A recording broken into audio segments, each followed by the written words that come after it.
Kurasa. Mtazamaji wa EITV, karibu katika Kurasa, upate dakika chache za kufahamu machache kati ya mengi yaliyotufikia mezani kwetu kwa hii leo.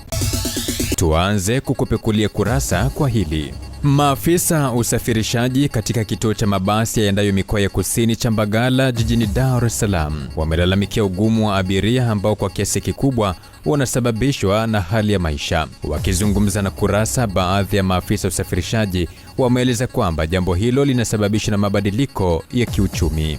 Hali ni ngumu na isitoshe sasa hivi dunia imeingia kwenye majanga. Naweza nikasema ni janga la dunia kwa sababu haya masuala yanayoendelea huko Mashariki ya Kati, kiangalia mafuta yamepanda bei, alafu sasa hivi abiria hamna.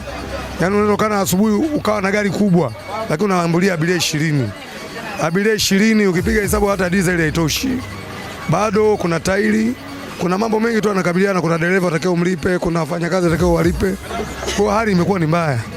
Changamoto za abiria kwa hivi sasa kwa kweli, kuanzia mwezi wa kwanza mpaka mwezi wa 5 huwa tuna changamoto kubwa sana kuhusu usafirishaji. Cha kwanza, abiria wanakuwa ni wachache. Cha pili kinachofuatia, tunakutana na msimu mkali wa mvua. Kwa hiyo watu wengi wanaenda kulima mashambani. Kwa hiyo si kipindi hicho kwa kipindi kigumu. Kila ajenti anaita kauli yake. Mwingine atakwambia ndazigumu. Mwingine anakuambia hichi kipindi ndio cha watu wanakimbia magari. Ajenti anakuambia gari ili hapa halitaki.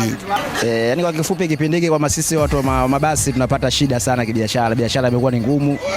Unakuta kipindi kidogo kifupi cha mwezi wa 6 au 12 mwisho wa mwaka wanaanza kuja LATRA sasa kuja kutusumbua, kutuandikia mafaini.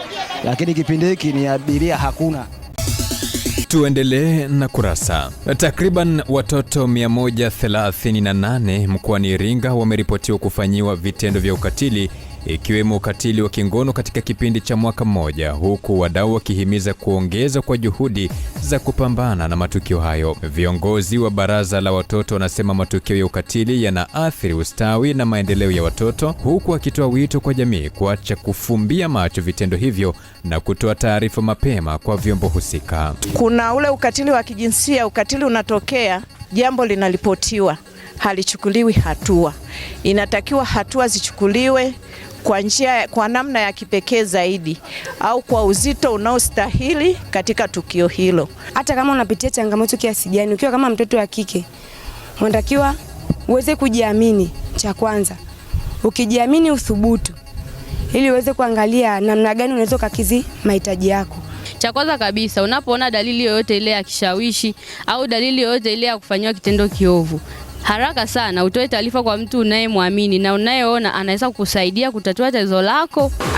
Tunafahamu kwamba kuna changamoto ya ndoa za utotoni, na hivyo tunaiomba serikali ya Jamhuri ya Muungano wa Tanzania kuweza kufanya marekebisho ya sheria ya ndoa ya mwaka 1971 ili kuweza kuhuisha umri wa mtoto na sheria ya mtoto. Tumalizie Kurasa kwa hili. Wavuvi na wachuuzi wa samaki katika ufukwe wa Kawe wamehofia upatikanaji wa samaki kutokana na mvua zilizoanza hivi karibuni na ambazo zinatazamiwa kuendelea kunyesha kwa kipindi hiki. Wakizungumza na Kurasa, wamekuwa na mawazo tofauti juu ya upatikanaji, ambao wavuvi wameeleza hofu yao kwenye hali ya mvua, huku wachuuzi wakilaumu wateja kuwa ni sababu ya upatikanaji wa samaki kuwa wa bei ghali. Kwa sasa hivi samaki kupatikana ni shida. Tofauti na huu msimu ni mvua. Na mvua zinavyonyesha na vidu vinazidi kuwa, tukivua samaki hatupati sana kivile, ila tunapata wachache. Unaona, labda muda mwingine tunaweza tukauza kwa 20,000. Kwa hiyo mnakuwa na watu wengi. Upatikanaji wa samaki sasa umekuwa mgumu, na ndio maana samaki kawa bei juu kuliko hata nyama.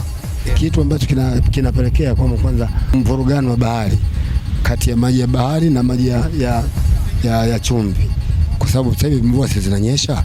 Kama mvua zinanyesha, na maana maji yote ya mvua yanaingia huko. Yakiingia huko, na maana kichanganyika, samaki wanakwenda kipindi cha mbali, maji ya mbali. Unajua, nikwambie kitu kimoja, sisi wa Tanzania huwa tunanakili vitu, lakini samaki baharini wapo. Isipokuwa Tanzania kula si hatuwezi. Hiyo tukubali. tusibishane kwa hilo, kwa sababu unaposema samaki hakuna, samaki kila siku wapo, na unaposema hali ya maisha ngumu, sio kweli. Maisha ni yale yale. Tumekufungulia na kukufungia kurasa kwa hayo machache kati ya mengi yaliyotufikia mezani kwetu kwa hii leo. Tafadhali usikose kuangalia kurasa, na kwa niaba ya wote walioshiriki kukuletea kurasa kwa hii leo, jina langu ni Franki Kashonde. Endelea kufuatilia vipindi bomba na makini kutoka hapa EATV.